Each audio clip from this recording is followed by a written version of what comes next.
ఎన్నికల ఫలితాల అనంతరం వైఎస్ఆర్ కాంగ్రెస్ పార్టీ ప్రక్షాళన దిశగా అడుగులు వేస్తుంది అని చెప్పి మనం చాలా సందర్భాల్లో మాట్లాడుకోవటం జరిగింది. ఇప్పుడు కూడా అదే పరిస్థితి కనబడుతుంది. దీనికి నిదర్శనం ఏంటి అంటే నగర నియోజకవర్గం మాజీ మంత్రి ఆర్కే రోజా ప్రాతినిధ్యం వహిస్తున్నటువంటి నగర నియోజకవర్గంలో ఆమెకు స్థానికంగా ఉన్నటువంటి నేతలతోటే ఎన్నికలకు ముందు చాలాసార్లు పడట్లేదు అన్నటువంటి విషయం తెర మీదకి వచ్చింది. అయితే అప్పట్లో వీళ్ళ మీద చర్యలు తీసుకోవాల్సిందిగా రోజా ఎన్నోసార్లు జగన్ దృష్టికి తీసుకొచ్చినప్పటికీ కూడా అవతల వ్యక్తులకి ఇదే వైఎస్ఆర్ కాంగ్రెస్ పార్టీలో కొంతమంది ముఖ్య నాయకులతోటి, అది కూడా జగన్తో చాలా సన్నిహిత సంబంధాలు ఉన్నటువంటి కొంతమంది వైసీపీ పెద్దలతోటి దగ్గర సంబంధాలు ఉన్నటువంటి నేపథ్యంలో రోజా చేసినటువంటి ఆరోపణలు కానీ కంప్లైంట్లు కానీ జగన్ పెద్దగా పట్టించుకోకపోవటం, పక్కన పెట్టడం జరిగింది. అయితే తరువాతి పరిణామాల్లో ఓటమి తరువాత ఎవరెవరైతే పార్టీకి వ్యతిరేకంగా పనిచేశారో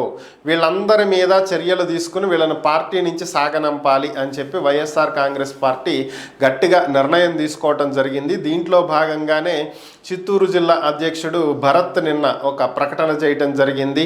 చిత్తూరు జిల్లాలో ముఖ్యంగా నగరిలో కేజే దంపతులు, కేజే కుమార్ అలాగే కేజే శాంతి, వీరిద్దరినీ కూడా వైఎస్ఆర్ కాంగ్రెస్ పార్టీ నుంచి సస్పెండ్ చేస్తున్నామని, తొలగిస్తున్నామని, వీరి ప్రాథమిక సభ్యత్వాన్ని కూడా రద్దు చేస్తున్నామని, ఎన్నికల సమయంలో పార్టీకి వ్యతిరేకంగా ప్రత్యర్థులకు అనుకూలంగా పనిచేసినటువంటి కారణంగా వీరి మీద చాలా ఫిర్యాదులు పార్టీ కార్యాలయానికి వచ్చాయని, వాటన్నింటినీ పరిశీలించి వాటి గురించి క్షుణ్ణంగా తెలుసుకున్న తర్వాత వీటి గురించి వచ్చినటువంటి ఆరోపణలు ఏవైతే ఉన్నాయో అవన్నీ వాస్తవాలేనని చెప్పి తమకు వచ్చినటువంటి ఫిర్యాదుల్లో అబద్ధాలు ఏవీ లేవని చెప్పి తేలినటువంటి నేపథ్యంలో వారిని పార్టీ నుంచి బహిష్కరిస్తున్నాము అని చెప్పి ఒక ప్రకటన విడుదల చేశారు. అంటే ఎప్పటి నుంచో రోజా కష్టపడి కృషి చేస్తే ఎట్టకేలకు జగన్తో ఇప్పటికి వేటు వేయించగలిగింది.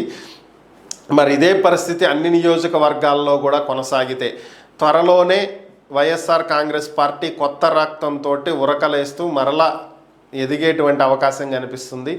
లేదు అలాగే ఉంటాము, ఇంకా చుట్టూ ఉన్నటువంటి కోటరీలో చాలామంది తొలగించాల్సినటువంటి వ్యక్తులు ఉన్నారు, వాళ్ళని మాత్రం తొలగించలేము, అలాగే మెయింటైన్ చేస్తాము అంటే కింద మీరు ఎన్ని చేసినా ఉపయోగం ఏమి ఉండదు.